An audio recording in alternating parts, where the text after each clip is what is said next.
পুকুর নহর লাগবে, দুধের নহর, মধুর নহর, শরাবের নহর। বান্দা তোর এইটা লাগবে না, কয় লাগবে, কয় দিলাম করে, কয় এটা লাগবে না, কয় লাগবে, কয় দিলাম করে। বান্দা এভাবে দিতে দিতে বান্দা দিতে দিতে ক্লান্ত হয়ে যাবে। আল্লাহ দিতে দিতে ক্লান্ত হবে না, বান্দা দিতে দিতে ক্লান্ত হয়ে যাবে। আল্লাহু আকবার! কেমন জান্নাত আল্লাহ আমাদের জন্য বানায় রাখছে, কল্পনায় চিন্তা ভাবনা করা যাবে না জান্নাতটা কেমন হতে পারে। আল্লাহ বলে, বান্দা এত সুন্দর জান্নাত তোর জন্য বানায় রাখলাম, জাহান্নামের মধ্যে বয়া বান্দা ডাক দিবে হান্নান, আবার ডাক দিবে মান্নান। ডাকতে ডাকতে বহু বছর চলে যাবে। আমার দয়াময় রব্বুল আলামিন ডাক দিয়া বলবে, ইয়া আব্দি, বান্দা তুই কেন আমার ডাকো বল। বলে, আল্লাহ আপনার কাছে আমার আরজু, আমি জানি আমার জীবনে যে আমল করেছি এর দ্বারা জান্নাত পাওয়া আমার দ্বারা সম্ভব না। বলে, তাহলে কি করবো বল। বলে, আল্লাহ আপনার কাছে এতটুকু আবদার, আমার এই জাহান্নামের গেইটে নিয়ে একটু দাঁড় করা দেন, আর কিছু আমি চাই না। আল্লাহ বলবে, ওয়াদা কর। ওয়াদা করলাম। সত্য? হ্যাঁ।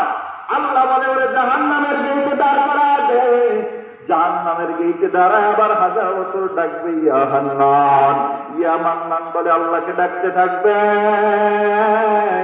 আমার আল্লাহ বলবে, বান্দা আবার কেন ডাকোস, আবার কেন বলাইতেছো, ব্যাপার কি, কি কারণ?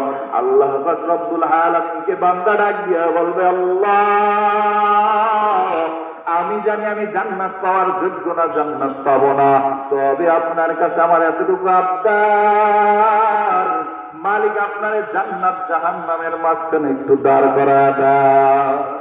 আল্লাহ রাব্বুল আলামিন আরাফ নামক জায়গায় দাঁড় করা দিবে। বলবে, ওয়াদা কর, আর কিচ্ছু চাইবি না। বলবে, আল্লাহ ওয়াদা করলাম, আর চাইব না।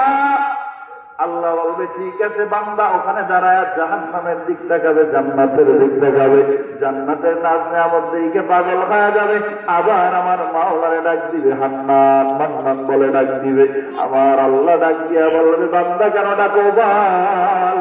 বান্দা বলবে, আল্লাহ আপনার কাছে একটু আরজু, জান্নাত তো পাবো না, তবে আপনার কাছে একটু আরজু, আল্লাহ আপনি আমার এই জান্নাতের গেইটে নিয়ে একটু দাঁড় করা দেন। 2বার ওয়াদা করছো, আবার ভঙ্গ করছো, আবার বান্দার ওয়াদা করা ভঙ্গ করা বান্দার কাজ, কিন্তু ওয়াদা করে ওয়াদা পূরণ করা মালিক, এটা আপনার কাজ। ওয়াদাল্লাহি হাক্কুন। আল্লাহ বলে, আমি আল্লাহ যে ওয়াদা করি এর মধ্যে কোনো খেলাফ হবে না। আল্লাহু আকবার। আল্লাহ বলে, আমি যে ওয়াদা করছি সেটাই তোমাকে দেওয়া হবে। ও আল্লাহর বান্দা, আল্লাহ রাব্বুল আলামিন বলবেন, ঠিক আছে, জান্নাতের গেইটে দাঁড় করায় দিলাম, আর কিচ্ছু চাইবি না। বান্দা আবার সেখানে সময় দিবে, আবার ডাক দিবে আমার মাওলারে, হান্নান, মান্নান বলে ডাক দিবে। ডাক দেওয়ার পরে এবার বান্দা আবার কি চাও বল। বান্দা বলবো, দয়াময় রব্বুল আলামিন, আপনার কাছে আমার আর একটু জান্নাতের মধ্যে ঢুকা দাও। কোথায়? জান্নাতের মধ্যে ঢুকা দান। বলবে, এত ওয়াদা করলি, আবার ভঙ্গ করলি, আবার চাস। কয়, আল্লাহ আপনার কাছে আরজু, আমার একটু ঢুকা দেন, আর কিছু আপনার কাছে চাইতাম না। আল্লাহ বলে, ঠিক আছে, বান্দা ঢুকায় দিলাম। বান্দা এবার জান্নাতের মধ্যে ঢুকে দেখবে কোনো জায়গা নাই নিজের মতো, অন্য জায়গায় যাইবে, ঘরে যাইবে, বলবে, এটা আমার, এটা আপনার জন্য না। বান্দা বিরক্ত হয়ে বলবে, আল্লাহ এমন জায়গায় ঢুকলাম যেখানে ছাড়াবার মতো কোনো জায়গা নাই। আল্লাহ বলে, বান্দা তোর কি যেই দুনিয়ার মধ্যে ছিলি এর মতো 10টা দুনিয়া দিলে হবে? কয়টা দুনিয়া? কথা কয় না। তুই যেই দুনিয়ায় ছিলি, দুনিয়া বলতে কি খালি বাংলাদেশ, হ্যাঁ, ইন্ডিয়া? বলে, গোটা দেশ মিলে একটা দুনিয়া। আল্লাহ বলে, এই 10টা দুনিয়া বরাবর দিলে কি তোর হইতো হবে? বলে, আল্লাহ আপনি আবার আমার সাথে একটু মজা করেন, তা ফলানের জায়গা নাই। আল্লাহ ডাক দিয়া বলবে, টাকা আঘাত, ওই বাড়িটা তোর জন্য বান্দা, ওটা তোর জন্য বানায় রাখলাম, ওই জান্নাতের মধ্যে তোর জন্য নাজ নেয়ামত ভরপুর করে দিলাম। বান্দা তোর যত লাগবে চা, বিনাময় বান্দা দুনিয়ার মধ্যে জিকির কর, আল্লাহর স্মরণ কর। ফাযকুরুনি আযকুরুকুম ওয়াশকুরুলি ওয়ালা তাকফুরুন।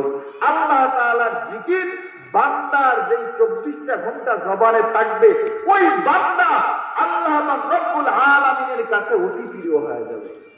এজন্য আমাদের জবানটা 24টা ঘন্টা আল্লাহর জিকিরের মধ্যে কাটাইতে পারবো না? কথা বলেন।